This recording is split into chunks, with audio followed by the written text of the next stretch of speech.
Atenção, região sul. 36ª Conferência de Escola Dominical, com o tema O Espírito Santo capacitando a igreja para o ensino da verdade. 11 a 14 de julho de 2024, no Centro de Convenções de Florianópolis. Aprenda com experientes nomes da área de ensino as melhores práticas de educação cristã. Pastor José Wellington Bezerra da Costa, Pastor José Wellington Costa Júnior, Pastor Nilton dos Santos, Pastor Josué Cipriano, Ronaldo Rodrigues de Souza, Pastor Elienay Cabral, Pastor Ezequias Soares, Pastor Douglas Batista, Pastor Clayton Pomerening, Pastor Alexandre Coelho, Professora Joane Bentes, além de muitos outros pastores, educadores, psicólogos e pedagogos plenamente qualificados e com ampla experiência na área de ensino. Se atualize e eleve seu desempenho em sala de aula. Multiplique o conhecimento da Palavra de Deus e seja capacitado para exercer com excelência o ministério de ensino em sua igreja. Uma abordagem completa, desde pastores, superintendentes, passando pela classe de adultos e até a educação infantil. E também ministrações para a educação com alunos especiais e a classe de discipulado.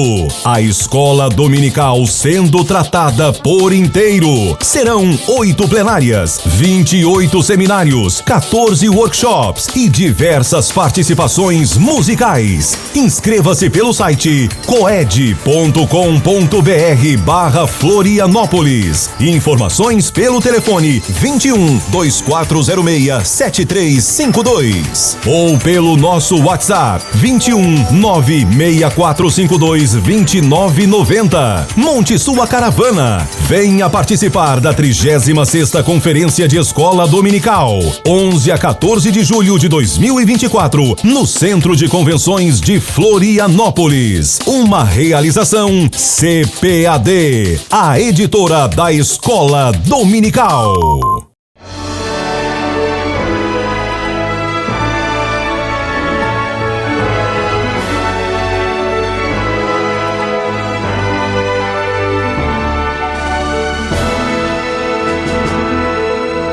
Subsídios.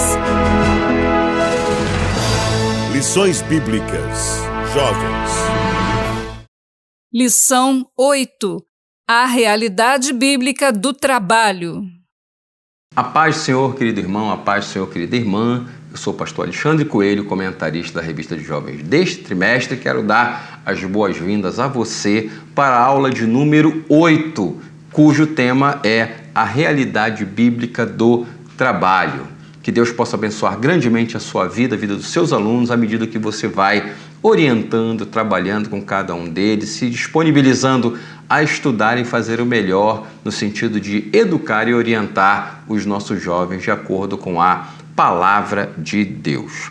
A introdução da nossa lição, ela vai inicialmente começar com o nosso texto principal, que está em Eclesiastes, capítulo 9, verso 10, que diz: tudo quanto te vier à mão para fazer, faze conforme as tuas forças, porque na sepultura para onde tu vais, não há obra, nem indústria, nem ciência, nem sabedoria alguma.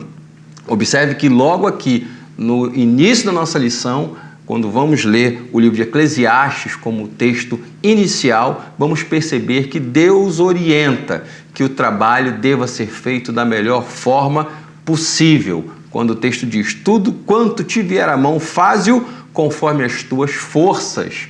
Deus deixa claro que o ser humano tem algum tipo de habilidade para fazer algum tipo de trabalho lícito, um trabalho que seja honroso e que vá fazer com que a glória de Deus seja refletida na vida daquele nosso irmão que está trabalhando ali na sua área de trabalho. Então, Deus já nos deixa essa orientação logo no início. O resumo da lição fala que o trabalho foi projetado por Deus para que desenvolvamos o nosso talento e o sirvamos por meio deles. Ou seja, quando nós olhamos para a realidade bíblica do trabalho, deixamos claro que Deus nos deu talentos e que esses talentos podem e devem ser desenvolvidos através do trabalho. E, acima de tudo, é uma forma de nós servirmos ao Senhor e aos nossos irmãos e à nossa sociedade, ao ambiente que nos cerca, através do nosso talento exercido por meio do nosso trabalho. E quais são os objetivos desta lição para os nossos jovens? O primeiro objetivo é mostrar a perspectiva bíblica do trabalho. Por que o trabalho foi feito? Ele vem antes ou depois do pecado? O pecado, ele acaba sendo um fator que vai determinar algum tipo de atrocidade em relação ao trabalho? Esse é um primeiro ponto. Segundo ponto, saber qual é a relevância do trabalho, ou seja, até que ponto o trabalho é importante na vida daquele que serve a Deus, na vida daquela pessoa que serve ao Senhor. E, por fim, ressaltar aqui alguns conselhos importantes a respeito do trabalho. Isso faz parte aí do objetivo da nossa lição. E é importante que você consulte esses objetivos, porque eles vão direcionar a sua aula. O tempo que você vai passar com seus alunos precisa refletir esses 3 pontos principais. A introdução da nossa lição fala que a palavra trabalho, ao longo da história, ganhou o significado de uma atividade punitiva e desgastante para o ser humano, algo com que somos obrigados a conviver sob pena de não poder nos sustentar ou suprir as nossas necessidades. Mas o que a palavra de Deus fala acerca do trabalho? E de que forma a mensagem da palavra de Deus através do trabalho pode nos inspirar a glorificar ao Senhor por meio das nossas atividades profissionais? Essa é uma pergunta que deve fazer parte da sua aula, porque há pessoas que imaginam que servir ao Senhor se faz somente quando nós estamos na igreja, quando alguém está no ministério pastoral, no ministério diaconal, no ambiente da música, da oração. Quando geralmente vamos à igreja e ali prestamos um culto, algumas atividades vão sendo feitas, e essas atividades são pensadas, são executadas no sentido de adorar a Deus, mas também servir aos nossos irmãos. Mas será que nós podemos entender que o ambiente do trabalho também é um ambiente onde nós podemos glorificar a Deus com os nossos talentos e, acima de tudo, com a presença do Espírito Santo nas nossas vidas, à medida que nós vamos ganhando espaço no ambiente profissional? É algo que nós devemos pensar de forma bastante positiva, afinal de contas, Deus, como veremos, foi o responsável por criar o trabalho e abençoá-lo, ok? Vamos então para o tópico 1 da nossa lição. O tópico 1 é a perspectiva bíblica do trabalho, ou seja, o que a Bíblia fala especificamente sobre o trabalho. Então vamos começar com o trabalho antes da queda. A história da criação nos apresenta o trabalho como uma ocupação dada para o homem pelo próprio Deus. Gênesis 2,15 diz: "E tomou o Senhor Deus o homem e o pôs no jardim para o lavrar e o guardar." Ou seja, há uma corrente de pensamento, principalmente daquelas pessoas que olham o trabalho com maus olhos, que dizem que o trabalho é culpa do pecado, ou seja, Deus obriga o homem e a mulher a trabalharem porque eles são pecadores. Quando nós lemos a palavra de Deus e vemos aqui Gênesis 2,15, vamos ver que logo que Deus cria o homem, Deus não cria o homem e o deixa ocioso sem fazer nada. O homem foi criado com uma finalidade natural, que é adorar a Deus, servir a Deus, ter comunhão com Deus. Mas no aspecto da desenvoltura de talentos, o homem ele vai ser colocado ali no jardim, como diz Moisés, inspirado por Deus quando fala sobre a criação,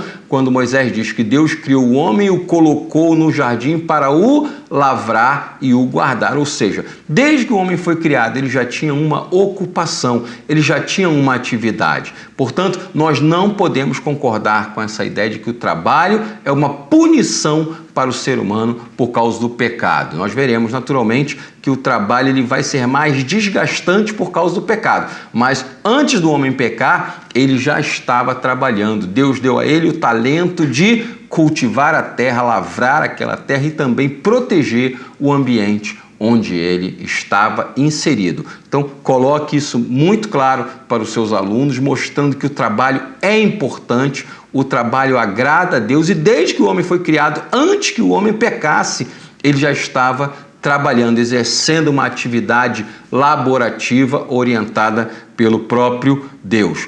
Deus, desde o princípio, entendeu que o homem deveria ter uma vida produtiva e que seu primeiro trabalho foi junto ao campo, com o objetivo de se ambientar com a natureza e guardá-la. Em hipótese alguma podemos crer, portanto, que o trabalho é uma maldição, pois antes do pecado o homem, já estava trabalhando. Então, o primeiro trabalho que foi feito ali, quando o homem foi criado, foi junto à terra. Hoje em dia nós temos outros tipos de trabalho, né?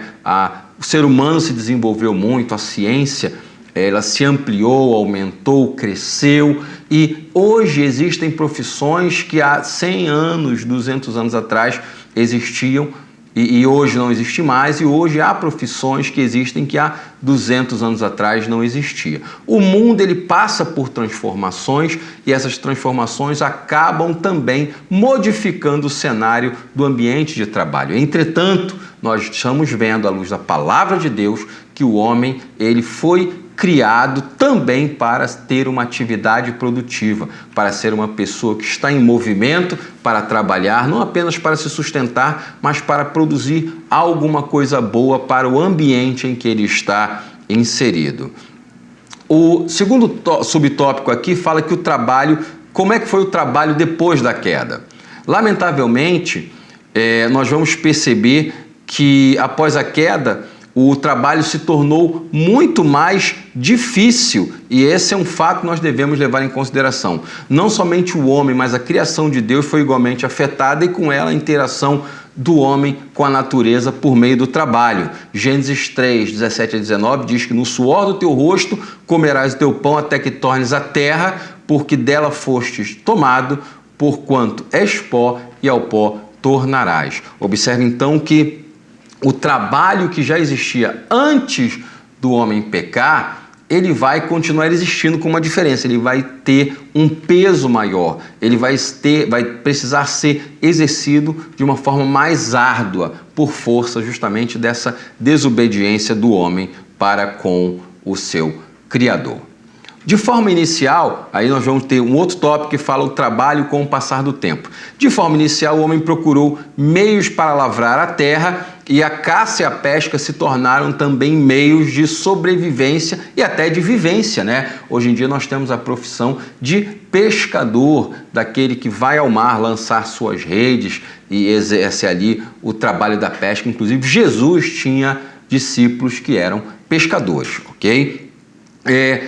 Todo esse cenário também vai ajudar, à medida que o homem vai estendendo ali a sua vivência na terra, vai também ampliar o seu ambiente, vai trazer ali um aumento populacional. E o aumento populacional também implica a necessidade de se trabalhar para se ter ali tudo aquilo que é necessário para que as pessoas possam ter uma sobrevida. Então, a partir desses fatores, os homens desenvolveram técnicas com as quais poderiam facilitar suas atividades, como também desenvolveram instrumentos que os ajudariam nos seus afazeres. Ou seja, quando você vê um trabalhador como um pedreiro, ele tem ali uma colher, ele tem um formão, né? Ele tem uma marreta, tem um martelo, tem uma série de instrumentos que o auxiliam nas suas atividades. Isso é desenvolvimento de uma tecnologia que vai fazer com que o homem faça o seu trabalho de um jeito mais rápido, mais aperfeiçoado e, em alguns momentos, talvez mais fácil também. O que importa, que nós precisamos entender, é que o agrupamento dos seres humanos em diversos locais faz com que eles desenvolvam determinadas atividades e possam investir ali o seu talento nesses ambientes. Naturalmente, a gente também tem distorções naquilo que nós entendemos sobre o trabalho. Quando a gente olha para o passado, vamos ver que muitos homens, eles decidiram impor regras nada adequadas para a questão do trabalho e aí nasce a escravidão, onde a pessoa acaba trabalhando sem ter seus direitos, sem ter uma remuneração, ela é obrigada a fazer determinadas atividades, mesmo contra a vontade dela. É isso que nós denominamos como escravidão. Naturalmente, hoje em dia, nós ainda vemos alguns cenários de escravidão em alguns países, graças a Deus e graças ao Evangelho, isso mudou bastante nos últimos séculos, à medida que o Evangelho vai avançando em alguns países isso vai mudando, mas a escravidão, infelizmente, é algo que ainda podemos encontrar. Existia registros de escravidão nos tempos antigos, mas isso não significava que Deus apoiava esse tipo de situação, pois Deus, ele preza pelo que o patrão paga ao seu funcionário. O trabalhador é digno do seu salário, já diz a palavra de Deus. E só para lembrar, foi através do cristianismo que homens como John Wesley, John Newton e Wilberforce lutaram para que a escravidão fosse extinta. Vale aqui o registro que no Brasil a Lei Áurea assinada pela Princesa Isabel foi de autoria de um cristão protestante chamado Rodrigo Augusto da Silva. Ele apresentou ao Senado a lei que posteriormente foi aprovada e foi trazido aí para o Brasil o fim da escravidão. Então, a Lei Áurea foi assinada pela Princesa Isabel, mas foi um crente em Cristo Jesus que elaborou essa lei. Vou repetir o nome dele, Rodrigo Augusto da Silva. Foi ele que elaborou essa lei, apresentou ao Senado, o Senado aprovou e a Princesa Isabel assinou, chancelando aí a liberdade para as pessoas que eram escravas no Brasil. Por isso que eu disse que o Evangelho faz uma diferença muito grande para a sociedade. O segundo tópico da nossa lição vai falar sobre a relevância do trabalho. O trabalho fortalece o nosso testemunho. A palavra de Deus elogia as pessoas que se dedicam a ser excelentes profissionais.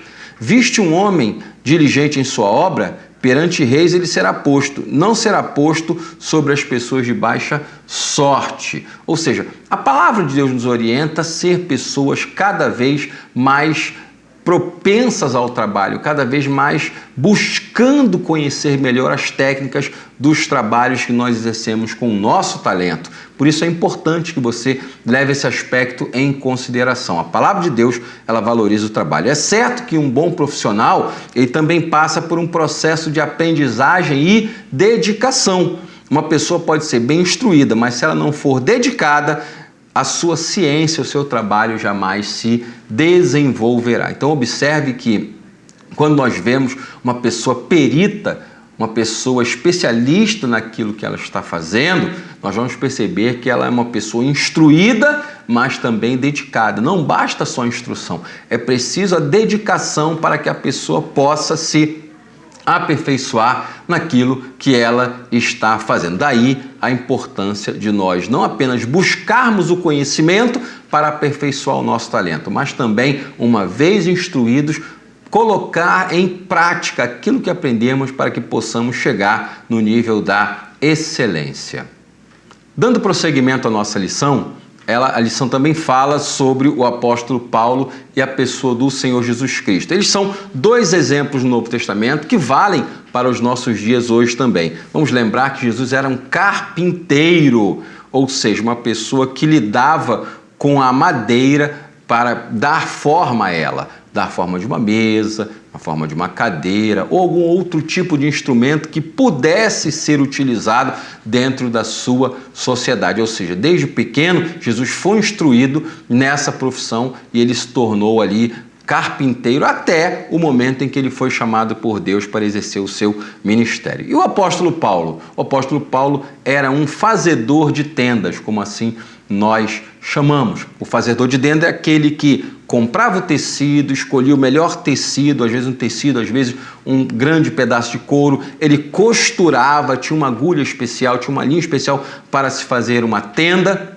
e Paulo se valeu da sua profissão no seu ministério apostólico, porque nem sempre ele recebia ofertas das igrejas. Então ele se valia da sua profissão para se sustentar e também pregar a mensagem do Evangelho. Então veja só o grande desafio que esse apóstolo teve quando foi cumprir a vontade de Deus para a sua vida. Ele era um profissional, ele fazia tendas, ele trabalhava fabricando tendas, vendia essas tendas, se sustentava e ainda pregava o evangelho. E é uma orientação muito importante para você.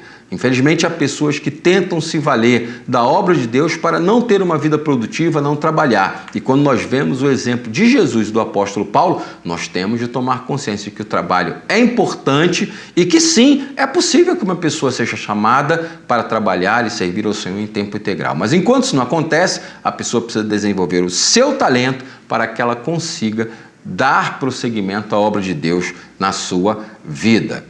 Inclusive, vale ressaltar que essa expressão fazedor de tendas é muito usada por algumas agências missionárias para enviar missionários em tempo parcial a países que não aceitam receber missionários para pregar o evangelho. Infelizmente, nós temos essa situação no mundo em que há países fechados ao evangelho. Entretanto, muitos desses países, mesmo sendo fechados ao evangelho, não estão fechados para profissionais que desejam trabalhar ali. Então, muitos profissionais cristãos estão indo como missionários nesse estilo fazedor de tendas, onde eles arrumam emprego nesse país, trabalham ali e de forma discreta, com bastante cautela, eles vão falar de Jesus nesses países onde o evangelho ainda é fechado. É uma observação que vale aí para os nossos dias. Quando se fala de trabalho, também deve-se falar sobre o descanso, porque o excesso de trabalho é o que nós chamamos de ativismo. Uma pessoa que não consegue parar de trabalhar, uma pessoa que não dá espaço também para o descanso na sua vida, isso deve ser muito bem observado. Se por um lado aprendemos que o trabalho é necessário, por outro também é preciso valorizar os nossos momentos de descanso. Deus descansou de sua obra após ter completado sua criação. Não porque ele estivesse cansado, ok? Mas para nos dar o exemplo que o descanso também faz parte da vida do ser humano. E para que cuidemos do nosso corpo, quando estivermos cansados, devemos descansar e não tomar qualquer tipo de bebida ou tipo de produto que venha fazer com que nós não sintamos o peso do cansaço, como determinadas bebidas que são estimulantes. Se o corpo está cansado, ele não precisa de estimulante para continuar trabalhando mais um pouco, ele precisa de descanso para que ele possa fazer com que as conexões neurais, as conexões do cérebro possam ser recalibradas durante o sono e ali ele consiga naturalmente, depois desse período de descanso, voltar a ter as suas atividades normais. O descanso, no momento certo, é uma das ações mais espirituais que nós podemos ter em relação à nossa vida. A própria Bíblia, diversas vezes, nos fala: descanse em Deus. Ou seja, é importante que nós tenhamos uma vida produtiva, mas é importante também que nós saibamos quando dar pausas entre trabalhos para poder descansar, porque, como eu disse, descansar também é uma das coisas mais espirituais que nós podemos fazer. O ponto 3 da nossa lição vai começar então falando sobre conselhos a respeito do trabalho.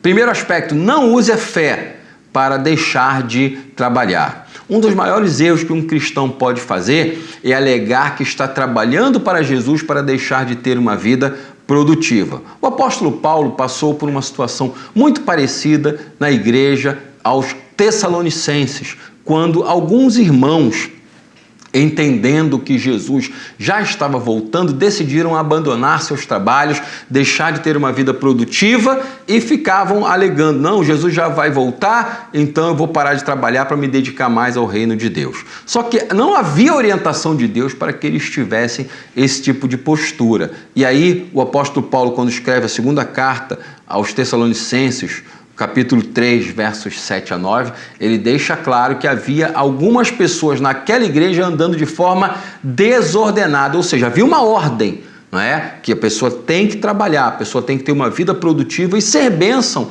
naquilo que ela está falando. De repente, um grupo de pessoas se levanta e diz que Jesus já vai voltar e eu vou parar de trabalhar para viver só da obra. Como enfatiza o apóstolo Paulo, a nossa obrigação de trabalhar é para glorificar a Deus, mas também para ter o nosso sustento. Tanto que o apóstolo fala, aquele que não trabalha também não coma. Por quê? Nós não fomos chamados para ter uma vida desordenada.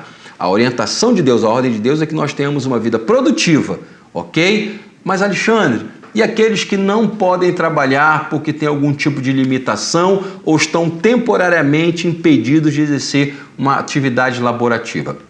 Essa é uma outra questão que precisa ser tratada caso a caso, mas a orientação geral é que nós não podemos deixar de trabalhar alegando a volta de Jesus e que vamos trabalhar na obra do Senhor e acabamos dando despesa e trabalho para outros irmãos que estão trabalhando. Eu acredito que pessoas vocacionadas ao ministério em tempo integral devem ser ajudadas pela igreja, devem ser mantidas pela igreja, desde que elas comprovem que são submissas à orientação pastoral. Mas a regra geral é que nós não podemos nos valer da desculpa de fazer a obra de Deus para deixar de estudar, para deixar de trabalhar, de ter uma vida laborativa, porque isso é contrário à orientação de Deus, contrário à vontade de Deus. Como eu disse aqui, o apóstolo Paulo, ele recomenda que aquele que não trabalha também não coma.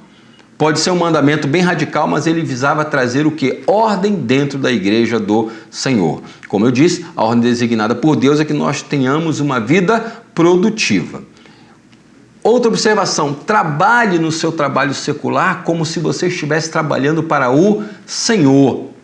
Muitas pessoas, inclusive crentes em Jesus, já foram alcançados pelo Evangelho, se veem numa situação de desgaste no seu trabalho. Em algumas situações eles entendem que não estão mais gostando daquele tipo de atividade, querem mudar, então vão se especializar e vão fazer outra coisa. Mas há outras pessoas que permanecem nos seus trabalhos e ao invés de serem produtivos e glorificarem a Deus com seus talentos e serem luz no ambiente onde Deus os colocou, eles acabam deixando a desejar no seu trabalho, fazem menos do que poderiam, enrolam para terminar ou concluir algumas atividades, fazem o possível para faltar e ter um comportamento totalmente diferente daquilo que é projetado por Deus.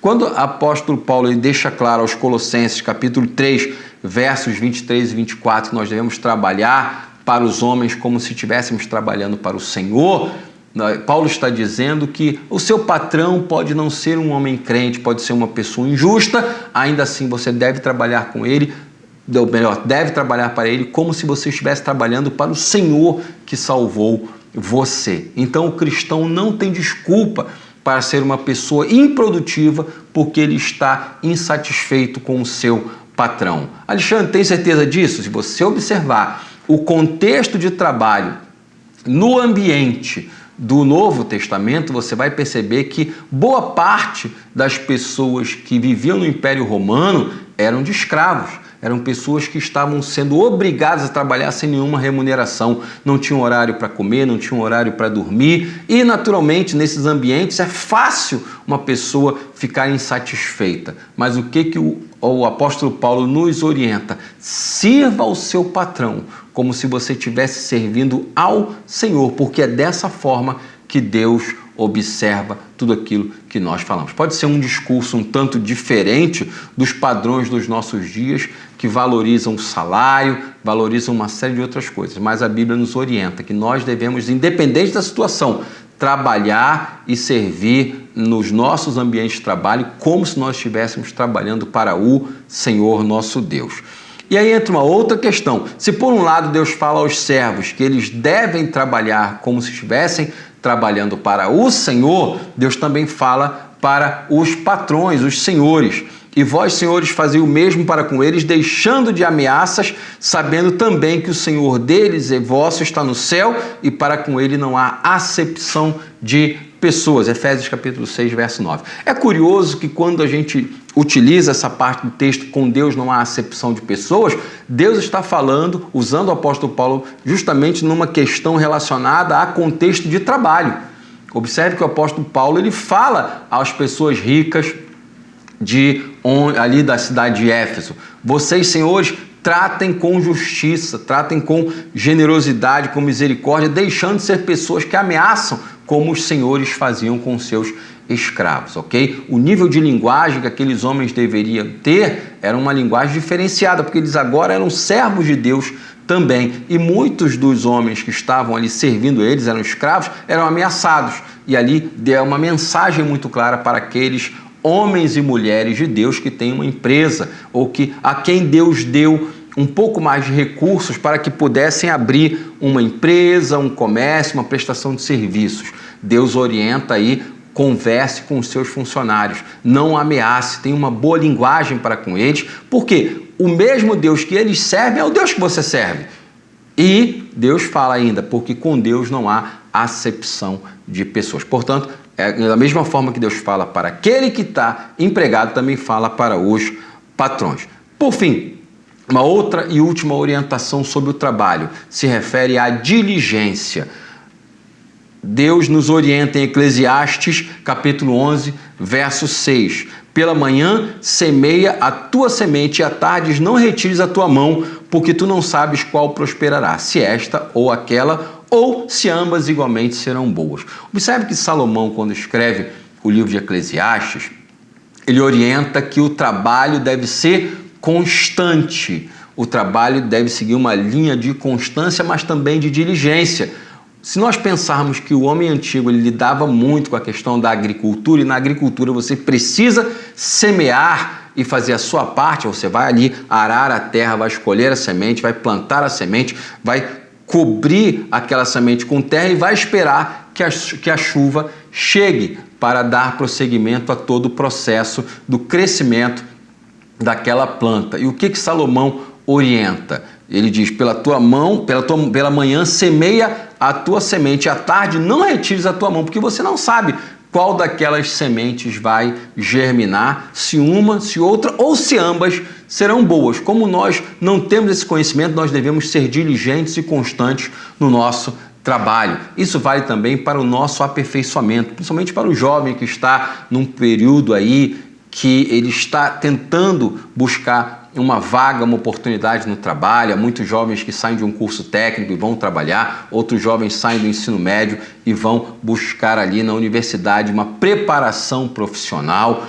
Todo esse aspecto deve ser contemplado. Então, se o jovem está buscando um emprego, ele deve ser constante. Se ele está estudando, deve ser constante também, porque esse momento do estudo serve como uma preparação para o futuro profissional daquele jovem. Portanto, na lição de hoje, falamos sobre a realidade bíblica do trabalho e fica valendo essa mensagem para você, professor, para você, professora, incentivar os nossos jovens a terem uma vida produtiva, uma vida laborativa que realmente traga a glória de Deus, não apenas para ele, para a sua família, para a igreja, mas também para que as pessoas que o cercam no ambiente de trabalho possam ver a glória de Deus sendo exercida ali naquele lugar. Que Deus possa abençoar a sua vida, que Deus possa abençoar a aula deste domingo que você vai dar, e com certeza você vai ver o quanto Deus vai abençoar os seus jovens contemplando da perspectiva correta